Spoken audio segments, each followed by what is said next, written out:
Premier, and I'll ask you both this, because with the energy rebate, with the cap on tolls, the toll rebate, Premier, is now the time to be keeping those policies in place with inflation as high as it is, with the RBA raising rates? Isn't it counterproductive? Doesn't it make the bank's job harder? No, only if you make sure that those investments, those vouchers are going towards supporting families on areas that they would otherwise have to spend money on. And we do so in a very measured way here in our state. But ultimately, what's the point of the New South Wales budget? It's here to help families in difficult times. And I don't want any family to pull back on investments in their children.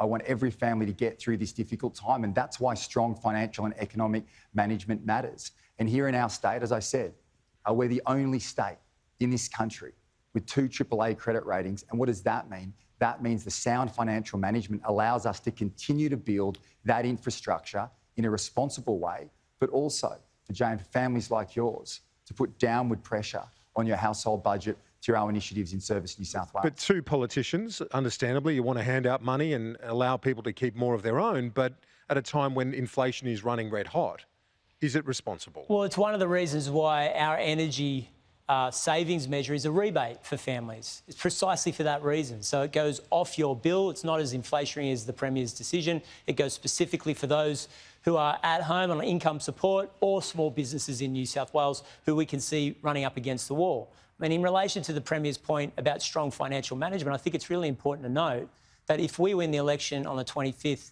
of March, we'll be handed the largest debt New South Wales has ever seen.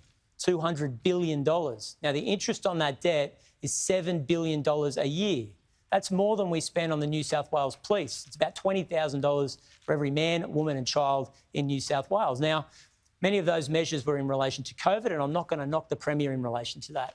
But to add another $50 billion on top of $200 billion in unfunded infrastructure means that the interest that you have to pay on it goes from $7 billion to $9.2 billion. And you've got to find that every single year. Now, that's either going to come out of your pockets, it'll be as a result of privatisation, or debt will keep going up. Now, I just want to make this point. We have to understand the legacy that Mr Perrottet is going to leave future governments and future generations. Well, let's